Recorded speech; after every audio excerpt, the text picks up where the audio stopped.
Welcome back, nerds. Fino here with an essentials guide for the new lottery event, Land of Shadows Battleground Blitz, or as I like to call it, Scatfest. Unlike Nerofest and Gilfest, Scatfest has no extreme high difficulty exhibition quests. Instead, we get Grailfront, a more strategic mode that I'll cover in a separate video. This event's Grail is tied to that particular game mode.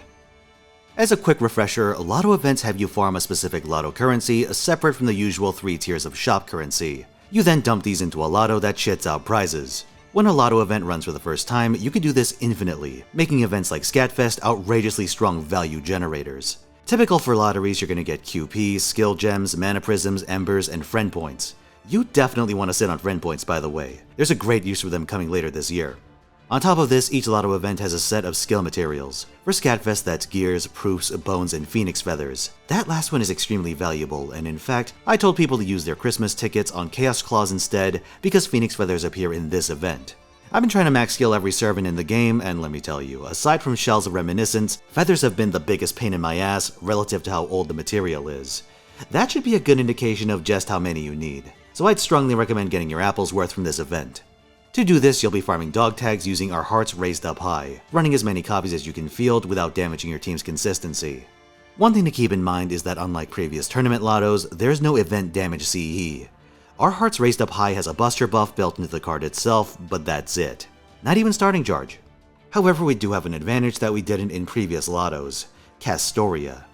With the advent of the arts meta, 6 CE teams have become possible without resorting to Rube Goldberg shenanigans with the Chaldea combat uniform, triple chargers, multiple attackers, and so on. Now don't put those tricks in the garbage. There are nodes where you'll need them, but we'll get back to that. To slightly counterbalance the event CE being kinda crap, there's a general damage bonus for all servants. This scales inversely with rarity, meaning that 1-star servants get the biggest bonus. I guess Angraman you too. What kind of psychopath farms with Hangry Man? Because of this, Grail low rarity attackers are viable options, whether for messy teams or possibly efficient ones. Good news for any Paul Bunyan and Jason fans. We'll have 3 phases of free quests that rotate in roughly 3-day increments. Rookie difficulty isn't useful for much of anything, not even the bronze apple it drops. Only do it if your account isn't capable of doing anything else. From Soldier onward, this is the pattern. Bronze scat coins, silver scat coins, gold scat coins, dog tags, and a bit of everything. You might think to go straight to that last option, but there's a catch.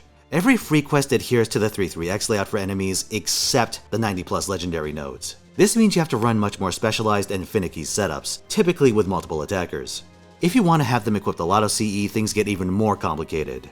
Doing 90+ efficiently is largely in whale territory, so for most players, I'd advise swapping to hero once you're satisfied in terms of shop currency. Or if doing legendary is completely untenable, you may have to use the individual scat coin nodes. If you need some help team building, Cadroth did an extensive series of videos on this event's 90 and 90+ nodes, which I'll link down below. In fact, the team I'm using right now is one I picked up from him, so I'd recommend taking a look. In general, team building for 90+ nodes is brutal, and I distinctly remember something from this event's original JP run. My options for a certain node were have Cersei or get fucked. And I didn't have Cersei, so guess what happened? I got dicked, and I had to skulk off to the 90 node. That's just how it is in Scatfest, but don't let that dissuade you from farming. Once you're geared up for it and done with the regular shop, the 90 node is plenty valuable, and you'll absolutely get your AP's worth. Thanks for watching. I'll be chilling and farming the lottery this weekend, so stop by and say hi. I stream every weekend, Friday through Sunday at 3 PM Pacific Time, twitch.tv/Finotaisen. See you there.